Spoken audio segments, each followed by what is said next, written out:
Sí, bon dia. Parlaré jo, senyor alcalde. Endavant. En primer lloc, sumant-me a aquesta abraçada solidària als veïns i veïnes que han patit les conseqüències del canvi climàtic arrel de les poblacions i que lamentablement continuaran patint degut a aquest canvi climàtic i que no estem fent res. I també la nostra solidaritat als veïns i veïnes d'altres municipis que, com nosaltres, patiran l'intent d'Adif d'impulsar-nos una solució a la qual no compartim. Bueno, aquest ple arribem, si me permeteu, a fer un símil futbolístic al minut 89 del partit.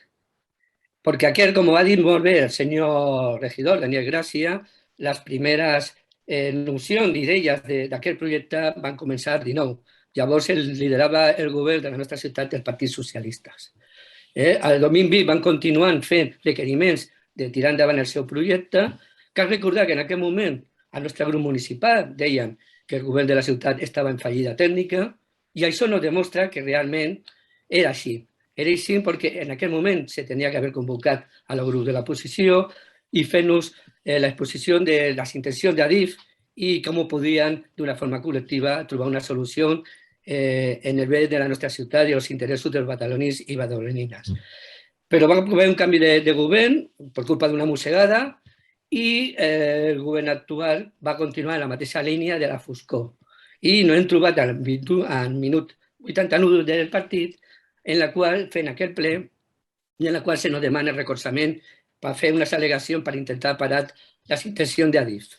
Dit això, caldria recordar que hi ha altres solucions, s'ha mencionat per l'anterior regidor. Aquesta normativa no solament afecta a los eixos de vías ferroviàries, sinó també a vías viàries, aeroports i població de més de 250.000 habitants. El tema d'aeroports i població de 250.000 habitants no ens afecta, però sí que la via viària. S'ha comentat que la C31 o la B20, el pas per la nostra ciutat, també pateix i provoca aquests sorolls, aquest malestar acústic, sobretot la C31, i podem recordar que alguns veïns i veïnes de la nostra ciutat els cotxes passen pel costat del seu menjador. És el cas de Sant Roc o Can Clarís, entre altres barris de la nostra ciutat. Aquí també el Ministeri i la Generalitat se tenien que posar dur per complir aquesta normativa europea que, com m'ha dit la senyora Aida Lladó, és del 2002.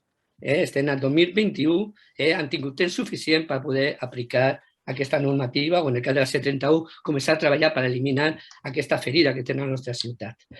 També recordar que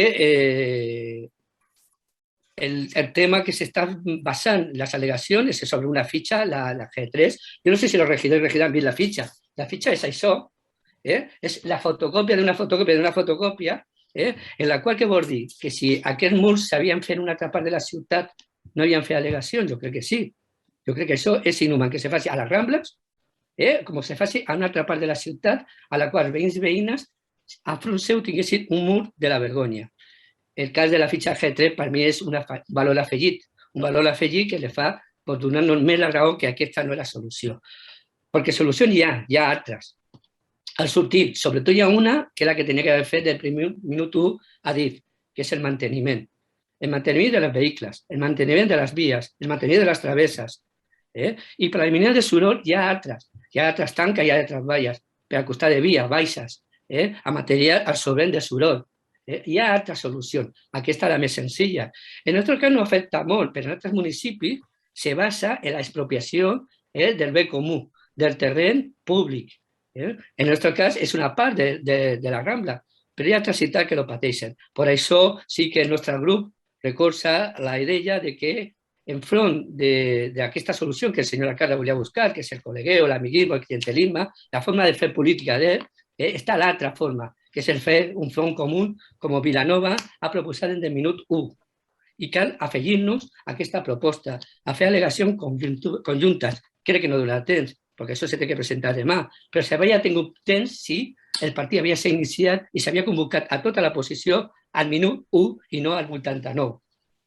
Per últim, dir que nosaltres estarem amb els veïns i veïnes de la nostra ciutat, que cal articular una posició que vaya més enllà dels grups municipals, que hay que comptar con el moviment veïnal, con els veïns, con les entitats de la nostra ciutat.